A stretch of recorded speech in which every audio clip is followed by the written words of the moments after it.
আমরা তাদের কাছে কোনো আনুকূল্য চাই না, কিন্তু সাবধান করে দিচ্ছি, যদি কারো প্রতি সামান্য কোনো আনুকূল্য দেখানো হয় তা বরদাস্ত করা হবে না।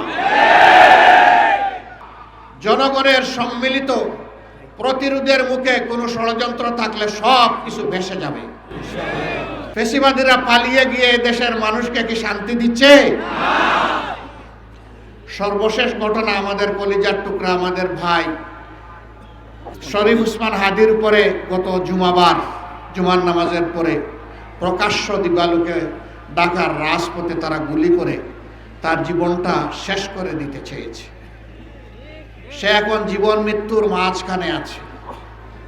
মহান রবের দরবারে দোয়া করি, হে রাব্বুল আলামিন, তুমি তো মৃতদের মধ্য থেকেও জীবন বের করে আনো, তুমি এরকমই একটা জীবন ফিরিয়ে দাও, তাকে সুস্থ করে আবার বিপ্লবী বাংলাদেশের জনগণের বুকে ফিরিয়ে দাও।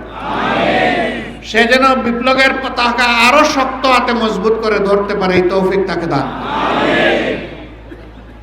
প্রিয় দেশবাসী, আজকের আমাদের এই যুব ম্যারাথন একথাই দেশবাসী এবং বিশ্ববাসীকে জানানোর জন্য যে অতীতের বস্তাপতা সমস্ত রাজনীতিকে পায়ের তলে ফেলে দিতে চায়। এই রাজনীতি বাংলাদেশে অচল। এই রাজনীতির পাহারাদারি যারা করতে পারবে তারা অচল মালে পরিণত হবে। এখন বাংলাদেশে নতুন রাজনীতি করতে হবে, যেই রাজনীতি হবে দেশ জাতি স্বাধীনতা এবং সার্বভৌমত্বের পক্ষে, যেই রাজনীতি হবে বিশ্বে মাথা উঁচু করে দাঁড়ানোর পক্ষে, যেই রাজনীতি হবে দুর্নীতির বিপক্ষে, যেই রাজনীতি হবে চাঁদাবাজদের বিপক্ষে, যেই রাজনীতি হবে দখলবাজদের বিপক্ষে, যেই রাজনীতি হবে মামলাবাজদের বিপক্ষে। মোনালিসা হেভি ফ্লো 15 পিস প্যাকেটের সাথে 8 পিসের একটি প্যাকেট একদম ফ্রি। যেই রাজনীতি হবে দর্শনকারীদের বিপক্ষে। সম্মানিত বন্ধুগণ, আমরা শান্তির এক টুকরা বাংলাদেশ চাই, এমন বাংলাদেশ চাই যেই বাংলাদেশের প্রাণ হবে যুব সমাজ। এই যুব সমাজের হাত ধরে আজকের ম্যারাথন যেমন এগিয়ে যাবে, আগামীকালের বাংলাদেশও তেমনি এগিয়ে যাবে ইনশাআল্লাহ। মুক্তির এই মিছিল মুক্তির মঞ্জিলে না পৌঁছা পর্যন্ত আর থামবে না ইনশাআল্লাহ। আমরা বারবার বলে আসছি, আমরা আমাদের দলের বিজয় চাচ্ছি না, আমরা চাচ্ছি 18 কোটি মানুষের বিজয়। এই বিজয়ই হবে আমাদের দলের বিজয়। 18 কোটি মানুষের বিজয় হিসাবে যা চিহ্নিত হবে সেই বিজয়ের আমরা হব অংশীদার ইনশাআল্লাহ। আর এই বিজয়ের পথে বাধার যত দেয়াল তুলে দেয়া হবে, এই যুবকরা লাথি মেরে সমস্ত দেয়াল ভেঙে চুরমার করে দেবে ইনশাআল্লাহ। কোন দেয়ালে আমরা টিকতে দেব না, কোন ষড়যন্ত্র করে লাভ হবে না। কেউ যেন নিজেকে অতিরিক্ত ধূর্ত না ভাবেন। জনগণ এখন তার নিজের বুঝটা বুঝতে শিখেছে।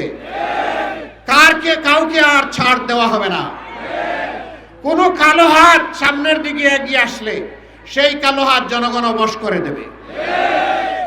কালো টাকার বিনিময়ে মানুষকে কেনার দুঃসাহস দেখালে তাদের মুখে ছাই মেরে দেয়া হবে।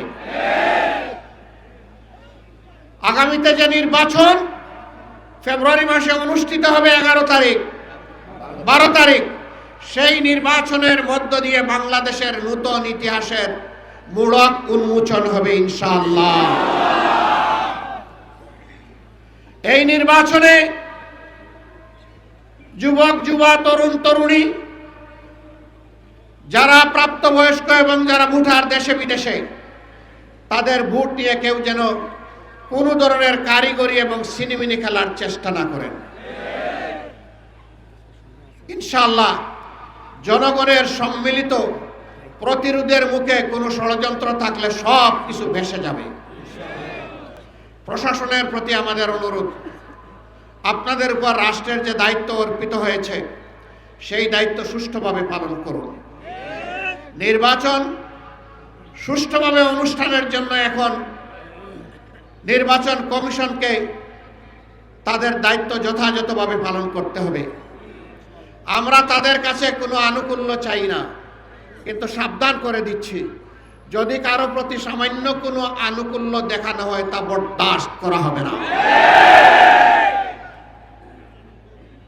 আমরা চাই আপনারা আপনাদের শপথের আলোকে নিরপেক্ষভাবে সে দায়িত্ব পালন করুন।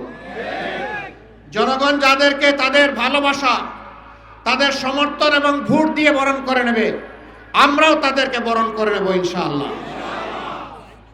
কিন্তু জনগণের ভালোবাসাকে অপমানিত করে, উপেক্ষা করে বাঁকা রাস্তায় কেউ চলতে চাইলে সেই রাস্তা বন্ধ করে দেওয়া হবে।